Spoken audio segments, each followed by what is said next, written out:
मैत्रिणींनो, मी माधुरीच cooking and लाईफस्टाईलमध्ये तुमच्या सगळ्यांचं खूप खूप स्वागत करते. तर मैत्रिणींनो, आज आपण मस्तपैकी कैरीचा मेथांबा किंवा कायरस कसा बनवायचा त्याची रेसिपी बघणार आहोत. याआधी आपण कैरीचा तक्कू, चटणी आणि लोणचं बघितलेलं आहे.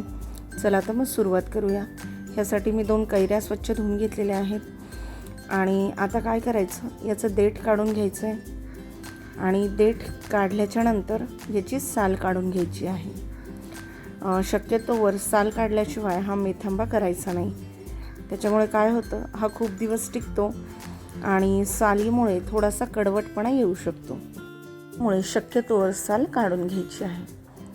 तर ह्या पद्धतीने ह्या पिलरच्या साह्याने याची साल काढून घ्यायची.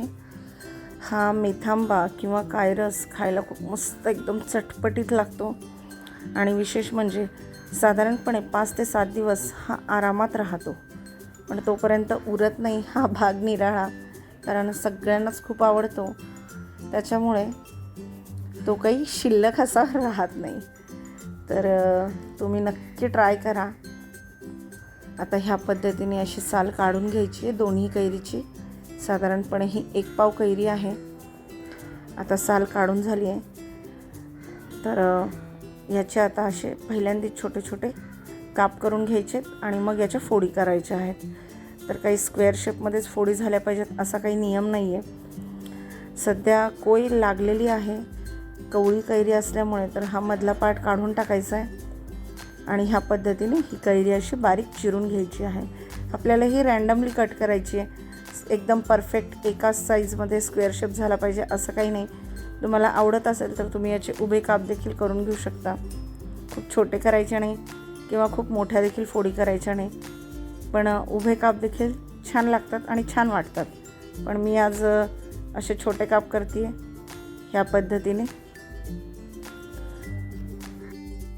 आता दोन्ही कैऱ्या चिरून झाल्यानंतर एका पॅनमध्ये तेल गरम करायला ठेवलं आहे. साधारणपणे 2 ते 2.5 पळ्या तेल आहे. तेल छान तापलं की मोहरी टाकायची. मग मोहरी फुलली की जिरं घालायचं आणि 1 चमचा मेथीदाणा घालायचा, छोटा चमचा. मेथांबा म्हटल्यावर मेथीदाणा हवाच. आता मेथी छान तळल्या गेली की हिंग घालायचा. आता ह्याच्यामध्ये घालायची आहेत कढीपत्त्याची पानं, ही ऑप्शनल आहेत. आता घालायची आहे कैरी. फोडणीमध्ये शक्यतोवर हळद नाही घालायची, कारण काय होतं, हळद करपू शकते. त्याच्यामुळे मी शक्यतोवर नाही घालत. आता याच्यामध्ये हळद घालायची आणि चवीपुरतं मीठ घालायचं आहे. मीठ ह्याच्यासाठी घालायचं आहे की कैरी परतायला मदत होते. कांदा किंवा कैरी किंवा कुठलीही भाजी असू द्या, तुम्ही जर त्याच्यामध्ये मीठ घातलं तर ती लवकर परतल्या जाते. मीठ घातल्याच्या नंतर काय करायचं आहे, तर ह्याच्यावर ठेवायचं आहे झाकण आणि याला मस्त वाफेवर शिजवून घ्यायचं आहे 5 मिनिट. आणि गॅसची फ्लेम आपण कमीच ठेवलेली आहे. आता 5 मिनिटानंतर मी झाकण काढलं आहे. हे छान परत एकदा मिक्स करून घ्यायचं आहे. आणि आता याच्यामध्ये घालायचं आहे लाल मिरची पावडर. तुम्ही आवडीप्रमाणे कमी जास्त करू शकता. थोडासा गरम मसाला आणि थोडीशी धण्याची पावडर. धण्याची पावडर ही टोटली ऑप्शनल आहे. मी अगदी छोटा चमचा भरून घातली आहे. नाही घालायची, स्किप करू शकता. आता हे असं परतून घ्यायचं आहे, छान व्यवस्थित मिक्स करून घ्यायचं आहे. आणि एक गोष्ट लक्षात ठेवायची, ती म्हणजे गॅसची फ्लेम मंद ठेवायची आहे, नाहीतर करपू शकते कैरी किंवा मग पेस्टला चिटकवू शकते. तर ह्या पद्धतीने असं मिक्स केल्याच्यानंतर 1-2 मिनिटभर गॅस असाच ठेवायचा. आता याच्यामध्ये घालून घ्यायचं आहे गूळ. तर साधारणपणे मी 1 मोठी वाटी गूळ घालून घेतला आहे.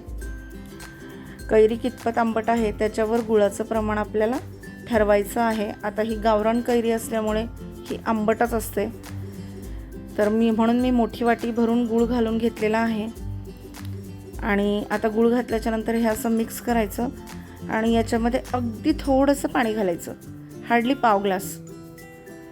आणि पाणी घातल्याच्यानंतर हे मिक्स करायचं आहे आणि याच्यावर परत एकदा झाकण ठेवायचं आहे. आणि गुळाचा काही पाक वगैरे करून घ्यायचा नाही आहे. जास्तीत जास्त 4 ते 5 मिनिट असंच ठेवायचं आहे. गॅसची फ्लेम कमीच ठेवायची आहे. आता 5 मिनिटानंतर याचं झाकण आपण काढून घेणार आहोत. तर हा मेथांबा खायला खूप छान लागतो. पोळी भाकरी किंवा अगदी भाताबरोबर देखील तुम्ही खाऊ शकता. खायला खूप मस्त लागतो. किंवा कायरस तुम्ही देखील नक्की ट्राय करा. आवडत असेल तर चॅनलला लाईक, शेअर आणि सबस्क्राईब करायला विसरू नका. आणि माझे व्हिडिओ तुम्हाला आवडत असतील तर बेल आयकॉनवरही क्लिक करा. आता याच्यामध्ये छोट्या चमच्याने 2 चमचे शेंगादाण्याचा कूट घालून घ्यायचा आहे. त्याच्यामुळे याला जरा दाटसरपणा यायला मदत होते. आणि वरून थोडीशी कोथिंबीर घालायची. आपला कायरस खाण्यासाठी तयार आहे. तर मी बाउलमध्ये काढून घेतला आहे. गार्निशिंगसाठी थोडीशी कोथिंबीर घालून घेतलेली आहे. कोथिंबीर देखील ऑप्शनल आहे. तर हा कायरस नक्की ट्राय करा. कमेंट करून कसा वाटला ते सांगायला विसरू नका. अशाच नवीन रेसिपीसाठी भेटूया आपण लवकरच माझ्या पुढच्या व्हिडिओमध्ये. तोपर्यंत धन्यवाद.